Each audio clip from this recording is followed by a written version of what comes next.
jërë ngeen jëf mbokk yi yéen ñi topp sa suñu seen bii di Buzz Total TV wala leen te abonné te partagé te like vidéo bu baax a baax cooli am ba tey rek si diggante mbër yi ak président Macky Sall mën nañ na ba tey pour nu ba réegul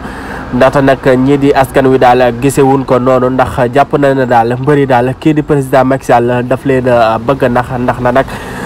depuis 2012 ba léegi nag mi ngi fi nag amuloo moom benn daanaka toog xaar ba jëm leen lu dul si élection président 2024 yi muy convoqué mbëri ñëw di waxtaan ak ñoom bëgg leen a jàppale nag askan wi nag loolu leen mënta gëm te loolu leen mënta d'accord ba tax na rek nu jàpp na daal mbëri daal bu ñu defee loolu rek danoo nar a sonal seen bopp rek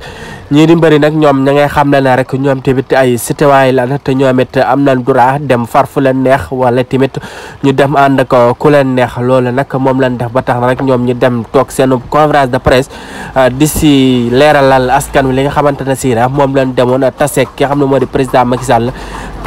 Sall nag jàppale na leen jox leen lu tolloo ko 500 millions jaar ko si FOSIP loolu lépp nag muy jàppale li nga xamante ne si moo di mbëri mi ak yeneen digga yu xamante ne si wax na leen ko mbëri nag kontaan nañ si loolu lépp ba tax na ñoom ñu man ko wax na dañuy jàppale président